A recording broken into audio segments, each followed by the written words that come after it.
Being a cooperative isn't a noun, it isn't just something that names you, it's a verb, it's something that you do. Today I'm with Dorothy Francis, who is sadly retiring at the end of this week. But the key thing as far as soft touch arts is concerned is that Dorothy is absolutely integral to our first 40 years and was very much part of the origin story. But your work life has been around work building cooperatives, hasn't it? What drew you to that? I think it was the sense of ownership and control over my own work life. I felt that was important. I was looking for co-ops even before I found them. I remember being age 19, working for the GPO, the General Post Office, and thinking, this is a good job. I want to work in a job where I have democracy, ownership, control, where I'm part of a movement, part of something. I didn't know what a co-op was, and it was some years later when I learnt about it, but when I did, it was like a light bulb moment, and that was it. Tell us about, there was a sort of light bulb moment for our sort of founding directors, weren't they? It happened right here, didn't it, on New Walk? It did. It happened in the building next to where we're sitting now, number 30 New Walk.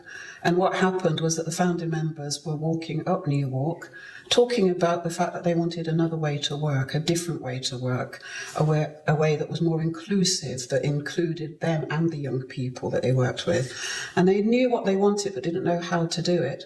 And then by chance, they walked past our office at number 30 and we had an A board outside which said, are you looking for a new way to work? Come in and talk to us about forming a cooperative. So they came and said, excuse me, can you help us to form a co-op? And I said, yes, because I was the person on the desk that day. I said, yeah, let's talk about it. And that was it. The rest is history. Yeah. And now there's an A board outside 50 New Walk, enticing people into our community cafe. There you go. Which is exactly where we are right now. After 40 years. Yeah. So what did you see in those sort of much younger founding directors then, and which encouraged you to work with them for such a long period of time? Passion and commitment, a desire to change and to change the lives of young people, to change the way that youth work and arts work was done. They were just so passionate and they just wanted to do things in a different way. They were doing youth work, but it was a very managed and controlled way, and it wasn't controlled by the young people, and they knew that there had to be a different way. So when they saw our A board, which said, do you want to change the way you work? They thought, yes, we do. And we want to change the way that youth work works. And so let's have a go. And they didn't know how they wanted to do it, but they didn't know what they wanted to do.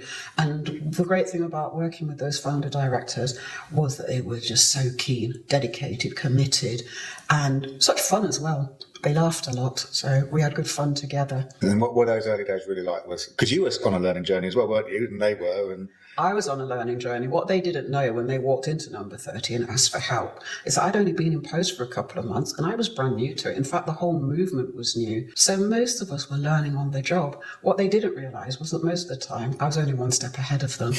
But that's all I needed to be, was one step further than them, to know one little bit more than they did. Soft Touch was the first business I ever registered, the first co-op I ever registered, way back in 1986. And I'm just delighted that we're sitting here in 2026 and I can say that Soft Touch is going, from strength to strength. And that certificate is on our wall upstairs. Yep. And if you look at Companies House, you'll find my scrawl on the paperwork registered with Companies House back in 1986. You stayed connected to Soft Touch over the 40 years, because we started off as a cooperative, but we had to move away from being legally a cooperative, didn't we? Well, there's always been a board. There was no need for Soft Touch to have a board, because Soft Touch, as you said a little while ago, was a workers' cooperative, and worker cooperatives are in control of themselves. They do not have external board, shareholders, whatever. But Soft Touch set up a board deliberately because they wanted local people to have a hand in what they did. And they said, we would like a voluntary board. And so that voluntary board was set up pretty much towards the start of Soft Touch's trading period. And I sat on that board in the capacity as secretary, I think for 28 years. It might have been more. But I was the secretary for decades.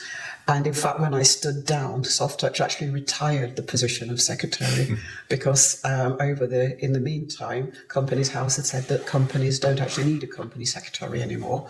So they decided I was going to be the first and only ever soft touch company secretary. I was asked to come back a few years later, and I came back as the chair for 3 or 4 years before finally standing down and saying, look, I've done 30 odd years. I think that's enough now. I think one of the reasons for stepping down is that, of course, although I look wonderfully youthful and young, I am not. And I felt that whoever was heading up soft touch ought to be a younger person. And by that time, I was 60, and I felt that I needed to stand down. But that's the only reason I ever left, because I loved being on the board of soft touch. It's been part and fabric of me for the last 40 years, and it's not been about work. It's been about an interest, a commitment to soft touch, a dedication to what soft touch does. And so for me, it's been pure pleasure. What stayed the same about us all over all these years, and what's changed the most, do you think? I don't feel that soft touch has ever moved away from being a cooperative. I feel that being a cooperative isn't a noun. It isn't just something that names you. It's a verb. It's something that you do. Soft touch has always acted cooperatively, and that hasn't changed. That's one thing that has not changed over the last 40 years, and that has been really pleasing to see. So yes, soft touch had to move to a charity because it enabled a better through flow of money, but at heart, that those principles, values and ethics that they started with in 1986 stayed exactly the same. What's changed? I don't know. Well, some of the personnel has changed. The building has changed. I remember the first building that Soft Touch got back over near Frog Island. It was so cold that the workers couldn't actually work in it. They spent most of the time in the cafe next door, huddled over a cup of coffee. The place was so very cold. I seem to recall the water running down the walls, meeting the mould growing up from the floor. And they were delighted to have it. I think it was called the Shack. They just called it the Shack, and were delighted to have premises. But those premises were absolutely awful. They were so cold and dreary. And to be in this wonderful building now, seeing everything around us, is amazing. I don't think the founder members knew that would happen. But at the same time, I don't think you can imagine the delight they felt at having that initial premises, of knowing that was their first building. I think that delight was kind of like endless, even though it was cold and horrible and wet. And so on a personal level, you can remember us obviously from the Shack. Yeah. For this, a palace in comparison. What's it meant being part of our journey?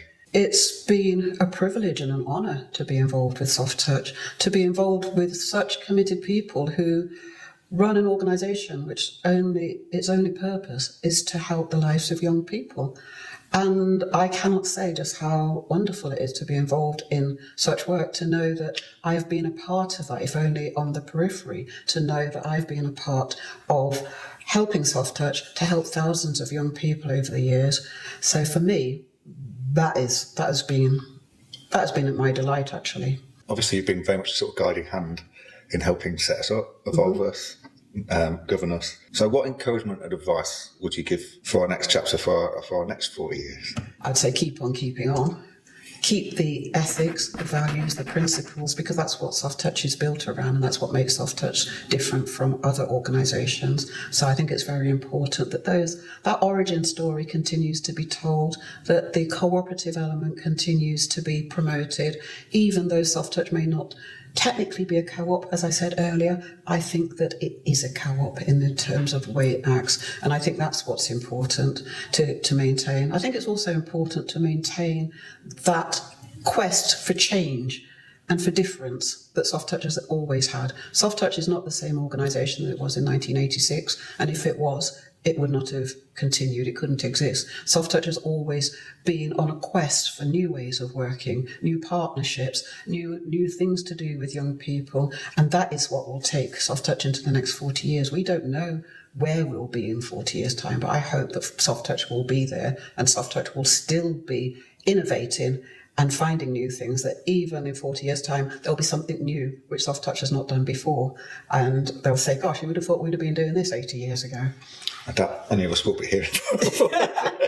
We may not be here, but Soft Touch will definitely be. And that's the beauty of the Soft Touch structure. It's held in stewardship. It still has that cooperative element of not belonging to any of the individuals who work here, but belonging to Soft Touch, to the community. And so we know that even if we're gone, then Soft Touch will still exist because Soft Touch will be in stewardship. There'll be new directors, new members coming in, taking it forward. And in 40 years' time, I'll be over 100, so I don't think I'll be here. But if I am, I would look forward to seeing it being held in stewardship by these new people at that point. Well, Dorothy, thank you very much. You're more than welcome, Danny. Thank you for having me.